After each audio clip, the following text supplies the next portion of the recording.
işi başlamaka kazanın öykü işlerini ile hormatı yetik tuğrulu tanıman olur. Doğrusu bugün biraz ağırlık korup anladı ettim. Yani bir zamanlarında rahatla. Orada da biraz ötesi sonra yani biri edince rahmetimi şekli geçirip halka getiriyen bu milletler karşı ol. Sonra benim birinci gelip yani benim halim böyleyken mozamda aydınlar yandım. Şovlu olsun. Senin şu men şuna qowul geliştirishdi. Şovlu olsun bir to'g'ri ham. Shuni ishlayapti. Gelishtiradi. Kimin men shu yaqin ideya. Ishlayapti. Ilk bilan o'ylab topdim. Aydınga o'rarak gelip kimda qiladi? Ha, aydınga o'ra. Axir. Ya bu bilan gelishtirib. Sağ ol. Bir de yani ishlayapti bir yillar. Sara ödəliyə oldu. Sağdan oldu. Şovlu oldu işlerinin. Bir zat var ona.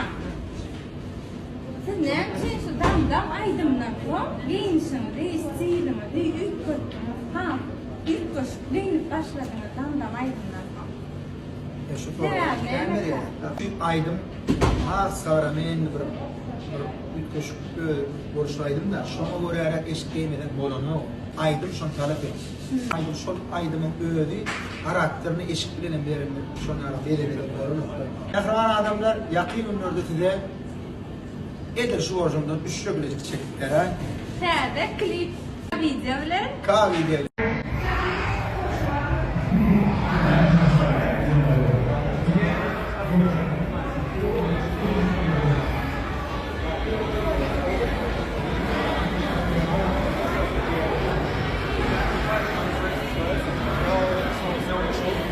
Они, смотрю, прям, вот в еду поднимаются.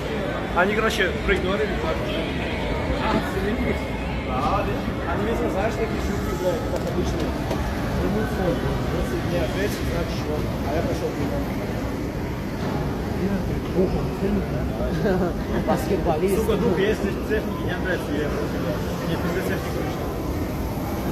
Что значит это? Типа, технически правильно. Типа, дриблинг есть,